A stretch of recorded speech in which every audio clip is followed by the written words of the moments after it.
YouTube, AR-15 guy here. Today I was going through kind of a list of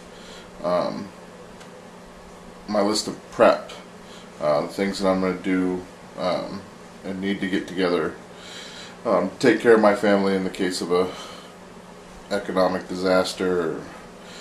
We live where we live. There's lots of fault lines and possible earthquakes and stuff like that. So, and we get the occasional ice storm that takes out power. So, trying to get stuff together and kind of figure out, prioritize what I want to do. And so I'm going to throw out some tips out there, just some things for you guys to think about.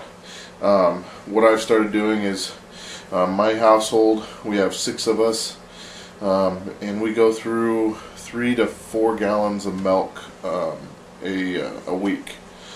So what we do is, what I've been doing is taking, every time one empties, just rinsing it out and real good, and then filling it up with water and sticking it in the shelf in the garage. And I don't know, I've got about 10 or 12 gallons out there so far. Because in a situation where, especially if it freezes, and I've had a situation in a previous home where my pipes froze, I had to turn the main off and get that fixed before I could turn it back on. And if something like that happens inside a wall or underneath the house and you have to hire a plumber, it could be several days, because chances are somebody else has got the same problem. So water's a must. That should be one of the first things you think about.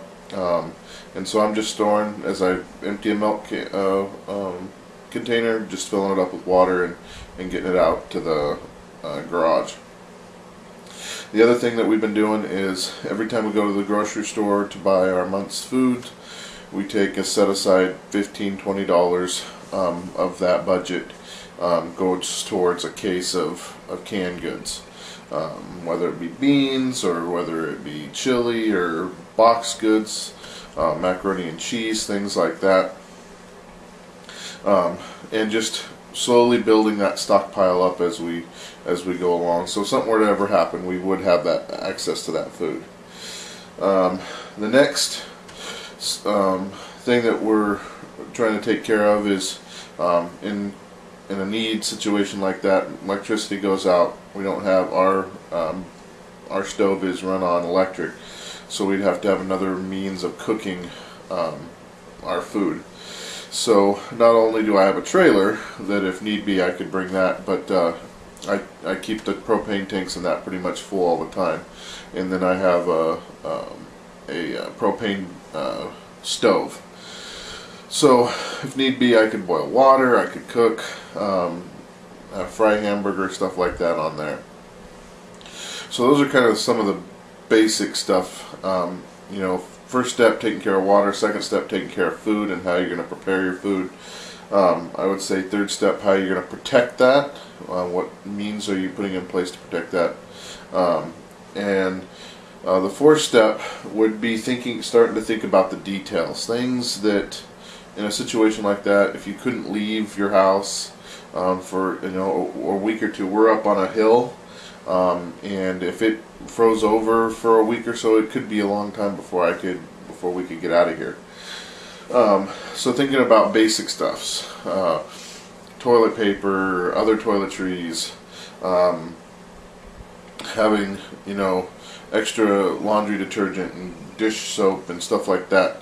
So after you get your basics taken care of, food, water, protection, and backup systems, whether it be a generator for electricity, as well as heat, because especially if it's like an ice situation, you're going to need some way to heat your home, or at least where you're at.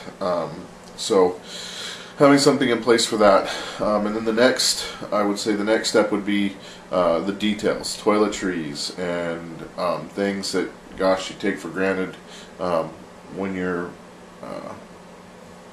everyday life. So that would be my suggestion.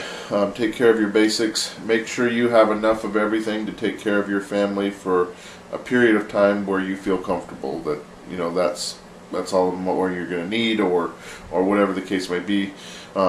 And then after all that's set aside and you kind of went down your list, then start thinking of things that you can buy extra for bartering, just in case things happen to go longer or stick out for longer.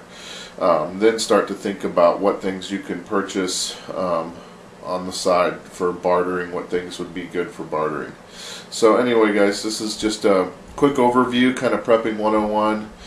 I haven't seen a lot of those videos out there that guides people in like what the first steps should be, and this is kind of where I'm finding as I'm kind of walking my family through it and trying to figure out how I'm gonna get stuff in place to make this an easy transition if something were to happen.